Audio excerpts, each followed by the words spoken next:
새로운 임원들을 구성되고 토요일을 새롭게 만들어 보자 시작을 했는데 코로나가 좀 이렇게 강화가 됐다. 거리두기가 상향이 돼서 계획대로 잘 안 되었지만 특별 찬송은 생략하는 겁니다.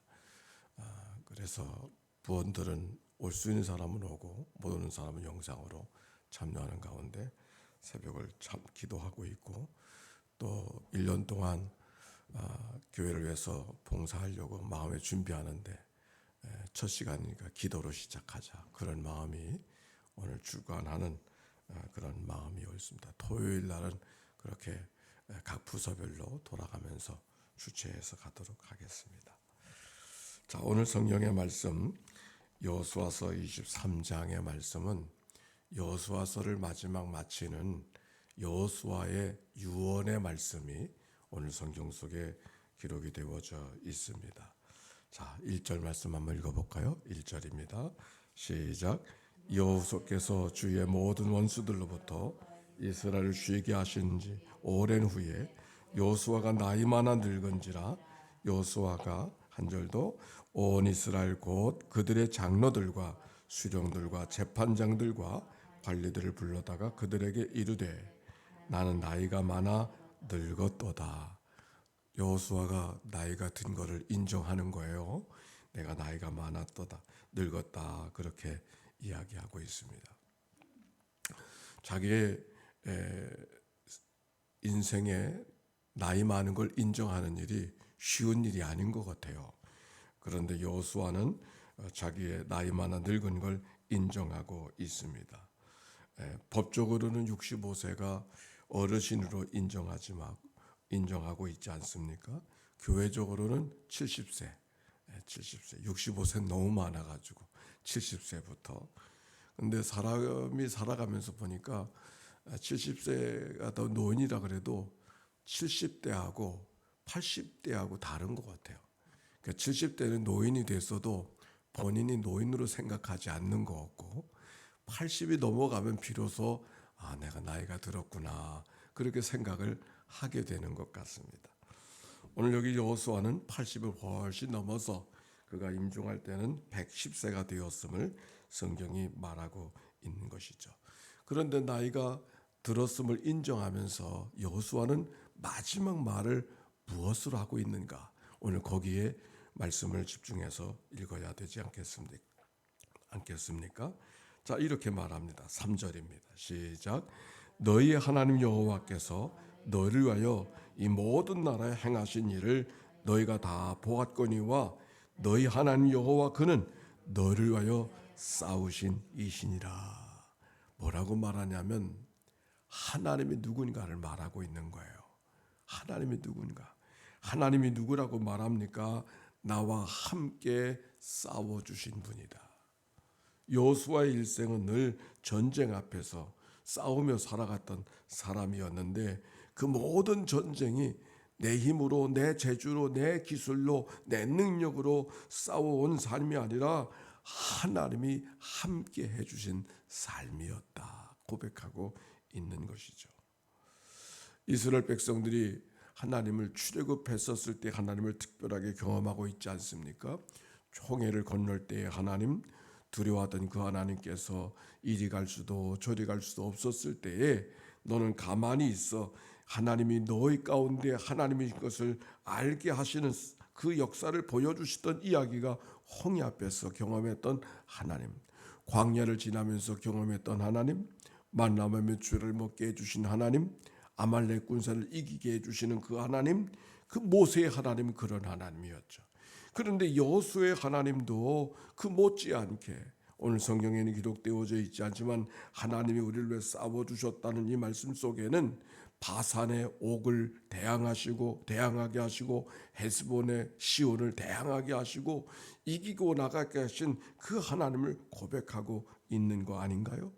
요단강을 건너가게 하신 하나님, 여리고를 점령하게 하신 하나님, 남부 연합군을 점령하게 하신 하나님, 하솔을 중심으로 해서 철병거를 갖고 있는 북부 연합군을 이기게 해주신 하나님, 가나안 땅을 정복하게 해주신 하나님, 그 모든 민족들을 물리치게 해주시는 놀라우신 하나님, 그 하나님을 여호수아가 고백하고 있습니다. 그래서 그 하나님을 기꺼이 다른 사람들에게 유언으로 남겨주면서 그가 더 크게 기뻐하는 것이 있었어요. 4절과 5절 시작. 보라, 내가 요단에서부터 해지는 쪽 대해까지의 남아있는 나라들과 이미 멸한 모든 나라를 내가 너희를 위하여 제비 뽑아 너희의 지파에서 기업이 되게 하였느니라. 너희 하나님 여호와 그가 너희 앞에서 그들을 쫓아내사 너희 목전에서 그들을 떠나게 하시리니 너희 하나님 여호와께서 너희에게 말씀하신 대로 너희가 그 땅을 차지할 것이다. 아멘.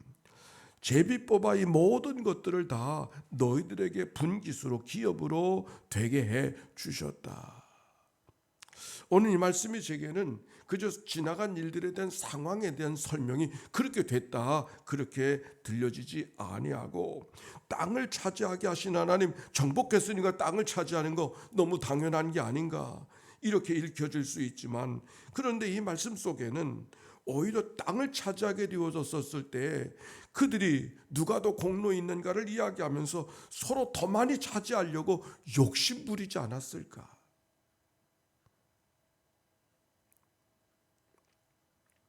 남부연합군, 북부연합군, 가나안 지파들이 가나안 족속들이 어려움이 아니라 그 가나안 족속들을 다 점령한 다음에는 그것이 누가 더 공로가 있는가를 통해서 자기들끼리 자중질환에 빠질 수 있는 그 어려움이 그들 가운데 없었을까. 오히려 성경은 그 어려움을 잘 극복하고 제비 뽑아서 이것은 하나님이 내게 허락하신 땅이라고 고백하면서 그것을 평화롭게 기업대로 지파별로 기업을 나누게 하신 그 하나님,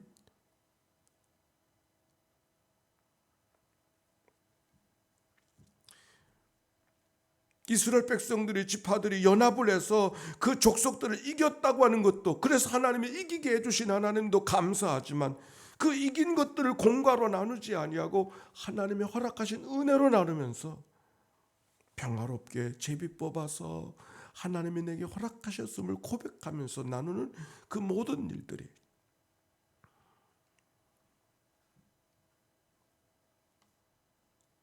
하나님 앞에 남기고 싶은 이야기로 기록되고 있다고 하는 말씀이 읽혀지는 말씀이 옳습니다. 그래서 이렇게 말합니다.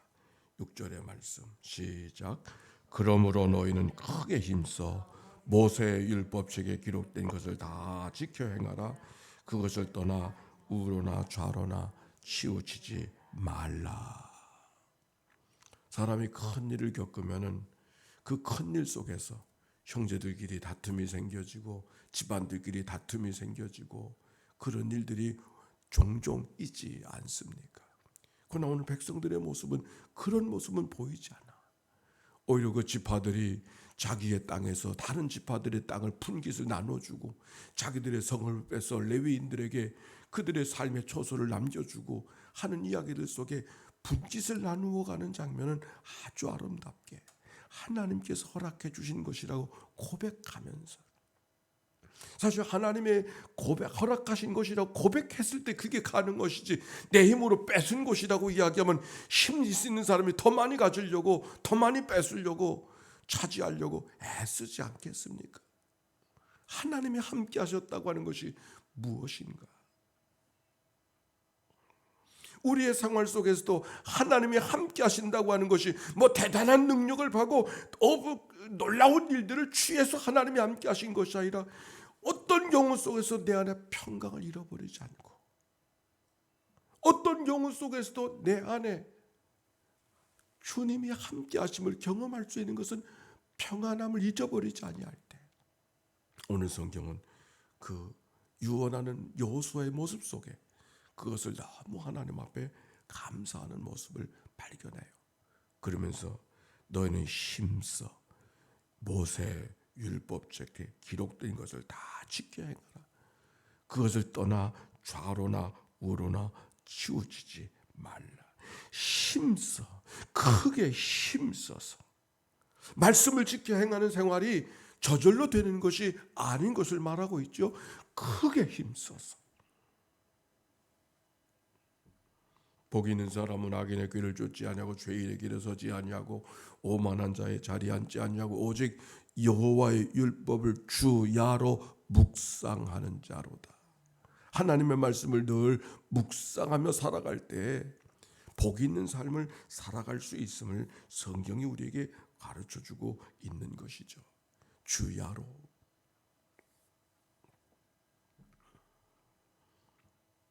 7절에 8절에 8절의 말씀을 이렇게 말합니다. 오직 너희 하나님 여호와께 가까이 하기를 오늘 행한 것 같이 하라. 하나님 앞에 가까이 하는 삶을 살아가라. 그렇게 여호수아는 권면해 주고 있어요. 11절의 말씀 한번 같이 읽어봅시다. 11절의 말씀 시작. 그러므로 스스로 조심하여 너희 하나님 여호와를 사랑하라. 여호수아가 남겨준 마지막 말은 하나님을 사랑하라는 말이에요. 건강하게 살아가라. 싸우지 말고 살아가라. 형제들 간에 우애 있게 살아가라. 그렇게도 말할 수 있겠지만 오늘 여기 여호수아는 스스로 조심하여 너희 하나님 여호와를 사랑하라. 보이지 않는 하나님을 사랑하는 것은 쉽지 않습니다. 그래서 성경은 말하기를 형제를 사랑하는 것이 곧 하나님을 사랑하는 것이다. 그렇게 말씀했어요. 오늘 성경의 말씀, 율법의 말씀을 잘 지켜 크게 힘써 지켜 행한다고 하는 것이 뭘까? 하나님의 말씀을 가까이 대하며 살아가는 것이죠. 아니, 하나님을 사랑하라고 말씀하셨는데 어떻게 하면 하나님을 사랑하고 있는가? 하나님의 사람들, 형제들을 사랑하는 것. 형제를 사랑하는 것이 곧 하나님을 사랑하는 것임을 성경이 우리에게 말씀해 주고 있지 않습니까? 그 형제들이 어디에 있을까요? 혈육의 형제도 형제이겠지만 우리와 상관이 없는 것 같은 이들을 그리스도의 형제로 품에 안고 사랑하며 살아가는 삶. 여호수아가 유언으로 남겨주면서 이스라엘 백성들을 지파로 나누었지만 서로 우애하며 사랑하며 살라고 하는 말씀, 오늘 말씀 속에 담겨져 있는 의미인 것이죠. 교회를 사랑하는 것. 여호수아의 유언을 오늘 걷습니다. 오늘 여러분의 유언은 어떤 유언을 남겨주기를 준비하고 계십니까? 서기환 록커펠러의 어머니는 자녀들에게 이렇게 유언을 남겼다고 말합니다. 10가지의 유언을 남겼는데 하나님을 친아버지로 섬겨라. 사는 날 동안 너의 모든 도움이 천지를 주신 여호와께로서 온다는 것을 잊지 말고 살아가라. 두 번째, 말씀을 전하는 목사를 하나님 다음으로 섬겨라. 말씀을 전하는 목사, 영적 지도자와의 좋은 관계 속에 살아가야만 하나님의 말씀을 가까이 대할 수 있는 축복의 길에 내가 설 수 있기 때문이다. 세 번째, 오른쪽 주머니는 항상 11조를 준비해서 하나님의 것을 늘 구별할 줄 아는 삶을 살아라. 내가 하나님의 것을 구별하면 하나님이 너를 구별해서 축복해 주실 것이다. 네 번째, 누구도 원수를 만들지 말라. 상대방과 생각이 다르다고 하는 것은 잘못된 것이 아니라 서로의 가치가 다른 것일 뿐, 생각이 다른 것으로 원수를 만들지 말아라. 다섯 번째, 예배를 드릴 때는 늘 앞자리에서 예배를 드려라. 예배의 성공이 인생의 성공이기 때문에. 여섯 번째, 아침에 가장 먼저 하나님 말씀을 읽고 기도를 드려라. 여섯 번째, 유언의 말씀. 하나님 없이, 말씀 없이 세상에 나아가는 것은 마치 등불 없이 어두운 길에 나가는 것과 같은 것이니라. 일곱 번째, 아침에는 항상 그날을 어떻게 살아가야 될 것인가 목표를 세워라. 8번째, 잠들기 전에는 반드시 하루를 반성하고 기도해라. 내가 죄를 짓고야 어찌 형통한 삶을 살아가겠느냐. 9번째, 남을 도울 수 있을 때 힘껏 도와라. 그리고 도와준 일에 대해서 절대로 나팔을 불지 말라.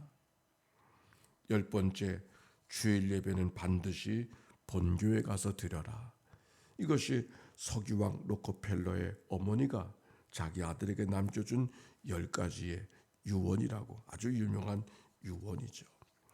오늘 여호수아의 유언을 읽어가면서 오늘 유언은, 우리의 유언은 무엇인가 돌이켜보고, 또 특별히 여호수아가 마지막에 스스로 조심하여 하나님을 사랑하라고 하는 이 말씀을 오늘 유언으로 담고 우리의 고백 속에 하나님을 더욱 사랑하며 살아가는 믿음의 은혜가 모두에게 있게 되시기를 바랍니다. 우리 함께 기도하면서 하나님 앞에 다가설 때 특별히 우리의 마지막 유언, 여호수아의 마지막 유언을 간직하고 하나님 앞에 기도하되, 특별히 하나님의 교회 교육부 사업을 위해서 하나님의 교회가 영적으로 기도하는 교회가 되어지고 말씀을 붙들고 살아가는 그런 교회가 되기를 위해서 먼저 힘써서 앞장서 기도해야 되는 우리 교육부의 일들을 위해서 함께 하나님 앞에 기도해 주시고, 교육부장인 송은철 권사님을 위해서 기도해 주시기 바랍니다. 특별히 송은철 권사님의 어머니가 김송지 목사님이신데 엊그저께 퇴원하셨다가 오늘 아침 물어보니까 다시 또 응급실로 가셔야 될 것 같다고, 아무래도 여러 가지 쉽지 않은 상황 속에 있는 것을 말씀하고 계십니다. 함께 기도하십시다. 사랑이 많으시고 자비로우신 아버지 하나님, 오늘 이 아침에 저희들을 불러주셔서 여호수아의 유언을 통해서 하나님이 내게 무엇을 말씀하시는가 들을 수 있게 하여 주시니 감사합니다. 너는 크게 힘써 모세 율법책에 기록된 것을 다 지켜 행하고 그것을 떠나 우로나 좌우로 치우치지 말라고 말씀하신 이 하나님의 말씀을 잘 간직하며 살아갈 수 있고 해야 주시옵시고, 여호와 하나님을 가까이하며 친밀히 해서 수시로 조심해서 하나님 여호와를 사랑하며 살아가는 믿음의 삶이 되도록 은혜의 날이 워 주옵소서. 오늘도 우리가 하나님 앞에 모든 사람이 가는 길로 가게 되어지는 한 번 사는 믿음의 삶이지만은 하나님의 거룩한 백성의 삶을 살아갈 수 있도록 오늘도 우리의 심령들을 붙잡아 주시옵시고, 성령의 인도하심을 따라 말씀을 쫓아 살아가는 저희의 삶이 되도록 인도해 주시기를 간절히 바라옵고도 원합니다. 세상의 여러 가지 일들이 우리를 넘어뜨리고 우겨싸임을 당한다 할지라도 치우치지 않게 하여 주시옵시고, 내 안에 말씀이 빛이 되게 하시고 내 안에 말씀이 힘이 되게 하시는, 그래서 말씀이 피난처가 되고 방패가 되게 하시는 은총의 삶을 살아가도록 인도해 주옵소서. 아버지 하나님, 특별히 하나님의 교회 교육부 사업들을 기억하여 주시기 원합니다. 우리 부장님을 통하여서, 총무님을 통하여서, 또한 여러 종들을 통하여서 하나님을 합심하여 섬기기를 원하는 그들의 중심을 연락하여 주시옵시고, 하나님의 교회 부름받은 일꾼들 성령의 기름으로 저들을 구별하여 주시옵시고, 오늘의 뜨거운 마음들이 이 한 해를 지나가는 모든 날 동안 계속되게 해주시고, 하나님의 교회가 기도에 힘쓰고 살아가는 데 힘쓰고 말씀에 창념하여 살아가는 모든 백성들 될 수 있도록 저들을 사용하여 주시옵소서. 가정마다 주의 평안함이 임하게 해주시옵시고, 말씀으로 모든 사건들이 다스려지는 온 가정들 되게 해주시옵시고, 말씀이 신앙의 유산 되게 하시는 귀한 은혜들이 가정마다 임하도록 인도해 주시옵소서. 이 하나님의 교회에 아버지 하나님, 이 예배를 잃어버린 수많은 사람들이 있습니다. 상한 심령들을 주님이여 불쌍히 여겨주시옵소서. 그들에게 하나님께서 찾아와 하나님 앞에 예배할 줄 아는 마음, 하나님께 앞에 기꺼이 예배할 수 있는 마음들이 속히 임할 수 있도록 인도하여 주시옵소서. 예배가 회복되게 하시고 신앙생활들이 새롭게 발전해 갈 수 있는 신실한 믿음의 사람들 되도록 인도하여 주시기를 주님이여 간절히 원합니다. 병상에서 오늘 이 아침을 맞이하는 식구들을 찾아가 만나 주시옵시고, 오늘도 치료와 회복의 아침이 되도록 인도해 주옵소서. 오늘도 하나님 앞에 귀한 예물 봉헌하는 장숙자 권사님을 기억하시옵소서. 주님이여 나를 도와주소서. 지혜와 명철을 도와줘 주시옵시고 힘과 용기를 더하여 주시옵소서. 모든 관계자들에게 다툼 없이 잘 이어지게 하시고 대화가 잘 이어지도록 원합니다. 성령의 기름 부으심이 그들의 모든 어그러진 관계 속에 찾아오셔서 끊어진 관계들이 이어지게 하여 주시옵시고 얽혀진 관계들이 풀어지는 역사가 있어지도록 우리 하나님 도와주시기를 주님이여 간절히 바라옵고도 원합니다. 새날을 주셨습니다. 복된 하루가 되게 하시고 하나님의 승리를 경험하는 이 한 날 되도록 인도해 주옵소서. 감사합니다. 토요일 아침입니다. 새날을 주시니 감사합니다. 단잠을 깨워주시니 감사합니다. 예배당에 달려나오게 하시니 감사합니다. 하나님께서 지나온 나의 모든 삶이 하나님이 도우신 삶이었습니다. 하나님이 싸워주신 삶이었습니다. 하나님이 붙들어 오신 삶이었습니다. 고백하는 여호수아의 고백이 오늘 저들 고백되게 해 주옵소서. 지나온 날 함께 하신 하나님이 여기까지만이 아니라 앞으로 가는 모든 순간마다 주님이 나와 도와주실 것을 믿고 믿음으로 걸어가는 종들에게 새로운 담대한 믿음을 더하여 주시옵시고 성령의 기름 부으심이 함께 하사 내 힘으로 사는 것이 아니라 하나님이 도우심으로 살아가는 믿음의 꿈으로 나아갈 수 있도록 축복해 주옵소서. 교육부를 축복해 주시옵시고 저들이 하나님의 교회에 특별한 부름을 받아 싸우니 부름받은 사명을 잘 감당하고 하나님의 교회를 더욱 기도하는 교회로 말씀 앞에 서서 살아가는 하나님의 교회로 세워가는데 귀한 지렛대들이 되도록 저들을 축복하여 주시옵소서. 가정마다 주의 평강이 임하게 하시고 하나님을 감당하는 데 어려움이 없도록 사랑하는 자녀들 맡겨진 직장과 일터 속에 주의 도우심이 함께하도록 축복하여 주옵소서. 들어진 예물을 축복해 주시기를 원하며 예수님의 이름으로 기도하옵나이다. 아멘. 이제는 성부 성자 성령 삼일째 하나님의 크신 은혜와 사랑과 역사가 이제와 같이 영원히 함께해 주시기를 축원하옵나이다. 아멘.